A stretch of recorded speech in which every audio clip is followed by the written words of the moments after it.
अगर आप मेरे चैनल को देख रहे हैं तो एक बार इसको लाइक करिए, सब्सक्राइब करिए और आगे शेयर करिए ताकि मैं और भी अच्छे से वीडियो बनाऊं और आपके तक पहुंचता रहे और आप आराम से फ्री में घर पे पढ़ते रहें, कोई आपको दिक्कत ना हो। क्लास 9th का मैं बैच स्टार्ट कर रहा हूं आपके सामने और इसमें पूरे सिलेबस आपके बोर्ड में जो पूछे जाते हैं या आपके परीक्षाओं में पूछे जाते हैं पढ़ाए जाएंगे एकदम कंप्लीट A to Z। इसलिए ध्यान रखिएगा, एक बार सब्सक्राइब कर लीजिएगा और देखिए पढ़ाई मन से करिए, ध्यान से करिए, ज़रूर समझ में आएगा। जितना आपको ज़्यादा से ज़्यादा मेरी वीडियो आधा घंटा की होगी, 20 मिनट, 25 मिनट, 15 मिनट की होगी, आप उसको अगर रेगुलर पढ़ते हैं, रेगुलर वीडियो मिलेगा आपको, सब्सक्राइब कर लीजिएगा। आपको हर चीज़ बताया जाए एकदम साधारण भाषा में, इतना बढ़ा चढ़ा के नहीं बताया जाएगा जो आपको समझ में ना आए, इतना आसान तरीके से बताया जाएगा जिसे आप एकदम साधारण तरीक़ों से समझ सकते हैं। इसलिए आप लोग इसको सब्सक्राइब कर लीजिए ताकि वीडियो आप तक पहुंचती रहे और आप लोग अच्छे से फ्री में घर पे पढ़ते रहें। यहाँ देखिए आप जो है देख रहे हैं क्लास 9th है, बहुपद तथा उनके गुणनखंड। ये बहुपद क्या होते हैं और बहुपद में बहुत सी चीज़ें होती है, ध्यान रखना होगा। उसमें गुणा होता है, भाग होता है, जोड़ होता है, घटाना होता है, फिर उसका गुणनखंड होता है, कामन लेना होता है, कई चीज़ें होती हैं। तो इसको मैं आपको जड़ से स्टार्ट करके समझाऊंगा। उसके बाद आपके सिलेबस में जो जो चीज़ें हैं मैं आपको बड़े बड़े सवाल हो, छोटे छोटे, एक एक करके हल करके बताऊंगा। पहले हम समझाते हैं आपको बहुपद क्या है, ठीक है। आप लोग समझिए बहुपद क्या है। बहुपद देखो, बहुपद वो है जिसमें बहुत से पद होते हैं, जैसे कि एक पद, दो पद, तीन पद। तो एक है तो एक पद हो गया, वो रैखिक हो जाएगा। रैखिक में हमेशा एक घात वाला एक पद होता है। और बहुपद में क्या होता है ना कि उसमें घात देखा जाता है। तो घात अगर 2 से ज़्यादा है तो वो आपका क्या हो जाएगा, जैसे यहाँ देखिए ध्यान से, ये लिखा हुआ है y² + 2 और वही चीज़ अगर ऐसे लिख दिया जाए y + 2, तो यहाँ देखिए ये हो गया आपका बहुपद और ये हो गया आपका रैखिक पद।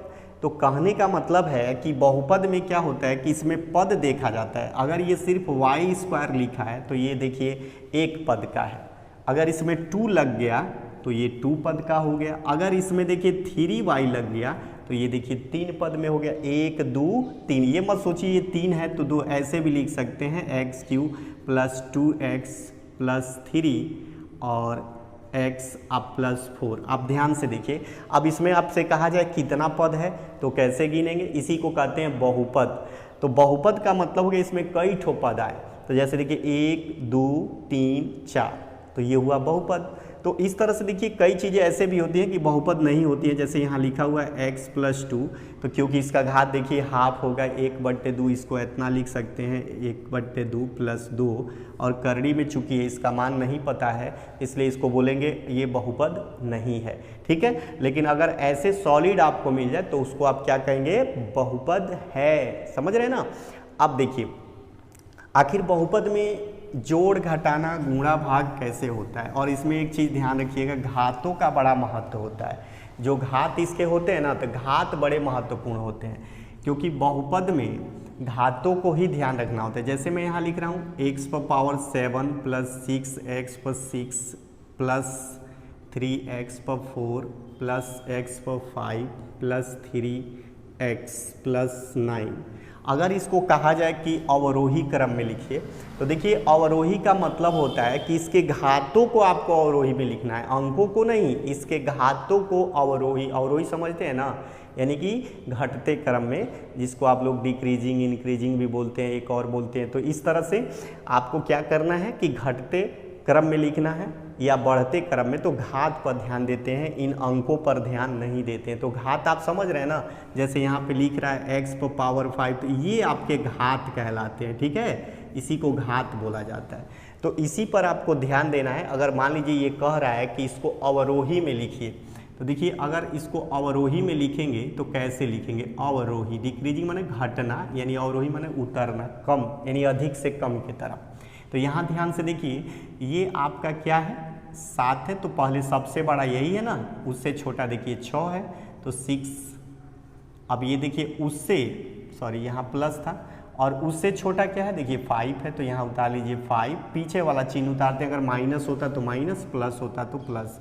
अब यहाँ पर देखिए 4 वाला उतार लीजिए, पावर वाला 3x⁻4 अब प्लस। अब देखिए अब सीधे 1 पर आ गया 3x अब + 9। तो इस तरह से आपको नज़र आ रहा है कि अवरोही में यानी घातों को हम घटते क्रम में लिख रहे हैं। अगर इस पर कुछ नहीं है तो पावर 1 है, और अगर 9 है तो उस पर 0। यहाँ कुछ नहीं है तो पावर 1 और 9 है तो कुछ नहीं है तो इस पर 0, यानी माना ही नहीं जाता है कि उस पर पावर होगा। ठीक है, अब देखिए अगर इसको आरोही में लिखना होता तो कैसे लिखते, यानी कि इसको आरोही में अगर लिखना होता तो कैसे लिखते। अब इसको क्या करते, इधर से कर दीजिए, यानी देखिए 9 प्लस 3x प्लस 3x पर 4 प्लस x पर 5 प्लस 6x पर 6 अब प्लस x पर 7। कितना आसान है ना, देख रहे हैं कितना आसान है। अगर आप थोड़ा सा ध्यान दें तो कुछ नहीं है, एकदम आसान है। अब देखो ये हो गया ना आसान। तो इस तरह से आप इसके घातों को घटते क्रम बढ़ते क्रम में लिखेंगे, उसी को आरोही अवरोही कहा जाएगा। ठीक है, अब आते हैं हम लोग थोड़ा सा मान लीजिए कि इसको अगर जोड़ना हो या गुणा करना हो, तो पहले हम आपको सिखाएंगे गुणा करना, क्योंकि जोड़ना तो जोड़ना अगर आप सीख लेंगे तो गुणा जोड़ घटाना सब एक में मिक्सचर आ जाएगा आपका। ठीक है, तो पहले हम क्या करते हैं, जोड़ न कर गुणा करना सीखते हैं, क्योंकि ये ज़रूरी है। क्योंकि आप लोग ज़्यादा कमज़ोर 8वीं में पढ़ के भले आते हैं, कई बच्चे 8वीं में पढ़ते ही नहीं, एक में 10वीं में 9वीं में चले आते हैं और 9वीं में उनको समझ में नहीं आती है बात। तो आप लोग यहाँ पे ध्यान दीजिए, हम आपको पहले गुणा करना सिखाते हैं, उसी में जोड़ना भी सिखा देंगे, परेशान होने की कोई बात नहीं। तो यहाँ देखिए ध्यान से क्या करेंगे ना कि जैसे अगर गुणा करना हो, बहुपदों का गुणा करना हो तो गुणा कैसे करते हैं। तो कभी भी ध्यान रखिएगा, एक चीज़ याद रखिएगा, जैसे देखिए बीजगणित में यानी अलजेब्रा में माइनस गुणे माइनस होता है तो हो जाता है प्लस, और प्लस गुणे प्लस होता है तो क्या हो जाता है प्लस, और माइनस गुणे प्लस होता है तो हो जाता है माइनस।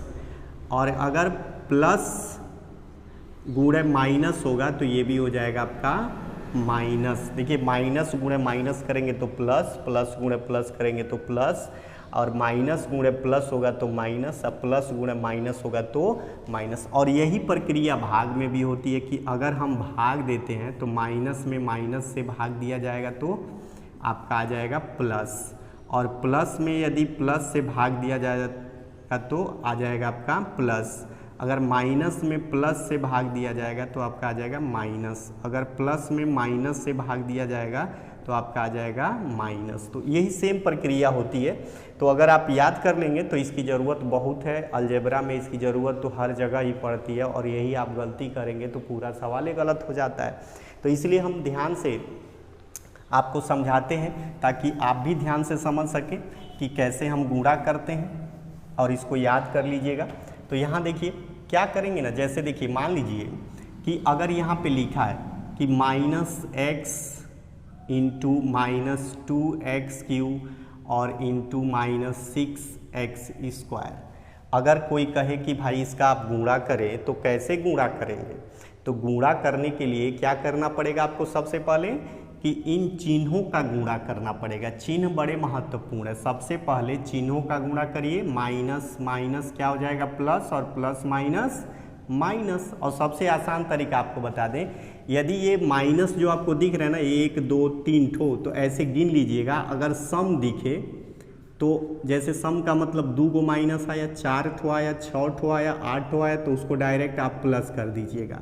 अगर बीसम दिख रहा है, बीसम में माइनस दिख रहा है, यानी इसको गिनिए 1 2 3 बीसम है, यानी 1 3 5 7 बीसम आ रहा है तो उसको कर दीजिएगा माइनस। ठीक है, एकदम ईजी है, फट से गिन लीजिए और सम बीसम के हिसाब से आप प्लस माइनस रख दीजिए, आपका गुणा करने की ज़रूरत नहीं पड़ेगी। तो अब देखिए क्या करते हैं, अब ये चिन्हों का तो गुणा आप कर लिए, माइनस हो गया। अब बचे आपके अंक, तो अंक का गुणा करिए, 2 और 6 में गुणा करेंगे तो कितना हो जाएगा 12। यहाँ कुछ नहीं तो 1 है, तो 12 कर लें 12। अब आते हैं आपके घात। तो घातों को क्या करेंगे, तो घात भी तो महत्वपूर्ण है। तो देखिए घात को ध्यान रखेंगे कि घातों का गुणा नहीं करते हैं बल्कि जोड़ते हैं। तो घातों को जोड़ेंगे, 3 और 2 5, 5 1 6, यहाँ कुछ नहीं तो 1 है, तो 3 2 5 1 6, यहाँ पे हो जाएगा x को पावर 6, यहाँ कुछ नहीं तो 1 है, याद रखिएगा। तो इतना आपका गुणनफल प्राप्त हो गया। तो ये आप समझ गए होंगे कि ये कितना आसान है। तो एक और हल करते हैं, जैसे यहाँ पे देखिए -2xy into -5x² into -6x³ square. अब इसका गुणा करते हैं, तो अब देखिए -3 है तो माइनस हो जाएगा, कितना आसान है। 2 पच्चे 10, 10 छक्के 60 हो गया। देखिए कितना आसान हो गया। अब देखिए यक्स उतार लीजिए और वाई है तो वाई उतार लीजिए। यक्स पर पावर गिनिए, 3 यक्स पर 2 5 1 6, तो यक्स पर पावर 6 लिख दीजिए। अब देखिए वाई गिनिए, 2 यहाँ 1 3 1 4, 4 लिख दीजिए। देखिए कितना इजी है। तो इस तरह से अगर गुणा आपको किताब में नज़र आए तो कक्षा 7 में भी होता है, 8 में भी होता है और 9 में तो आपको ये उसका मतलब मैं इंट्रोडक्शन दे रहा हूँ, है तो नहीं।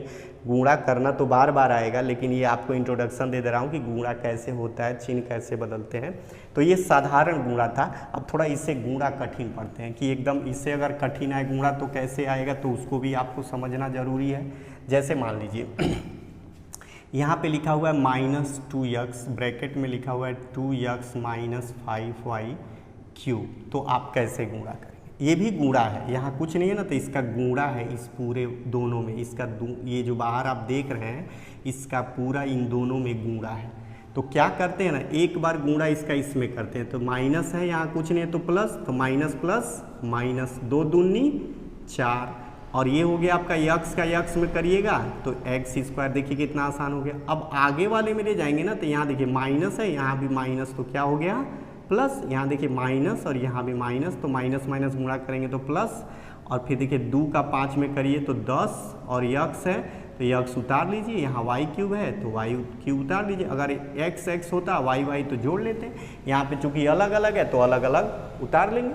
कितना आसान है ना, देख रहे हो कितना मज़ा आ रहा है हल करने में।